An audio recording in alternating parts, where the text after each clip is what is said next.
Hello, everyone. My name is Riley. I'm a fourth year business finance student here at Cal Poly, and today I will be presenting the one and only Pop Tarts. I chose this food because it's something I grew up with, and one crazy fact in 2022, this company sold over 3 billion Pop Tarts. So if you put them all in a pile, it would reach 11,000 miles high. Crazy. But let's get into it. So to make a Pop Tart, it undergoes a few thermal processing steps. First, they'll make the dough and then partially bake that pastry shell. Then they'll warm up the filling through thermal processing to make sure they kill any bacteria or microorganisms that might be inside.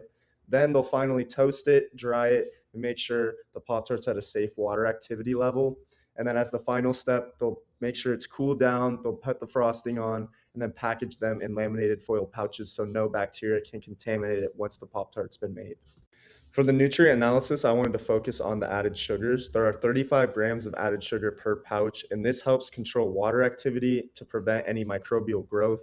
It also gives the chocolate and marshmallow filling that extra texture. And if you decide to throw your Pop Tart in a toaster, this is what gives it that browning and extra flavor. And overall, it just maintains that softness and shelf stability.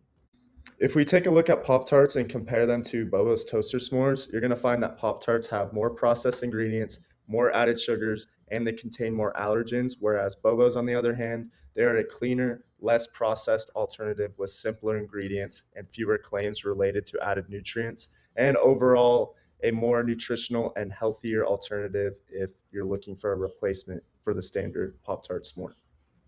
So the reason why Pop Tarts last so long in your cupboard or on the shelf is due to an additive called TBHQ. This is a preservative antioxidant that prevents fats in the chocolate marshmallow filling from ever spoiling. This also helps keep the flavor stable, extends the shelf life, and protects the product from any oxidation. And if you look on the right, you can see all the additives or preservatives that are inside a Pop Tart.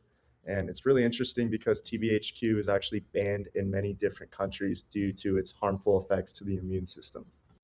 For the marketing romance copy, I thought this was my bread and butter. Personally, if I was working for Pop Tarts, I would want to be a part of their marketing team since I grew up watching all their commercials and I always thought they were super fun and creative. But when I wrote this, I tried to think back to my younger self when I was eating Pop Tarts and I tried to put that in wording, whereas when I sent it over to chat, they just added their AI to it and made it all fancy and good. And personally, I like mine more, but you guys can let me know if you read over it which one you prefer in the comments. So before I researched this product, I thought Pop Tarts were just a fun, quick, nutritional breakfast.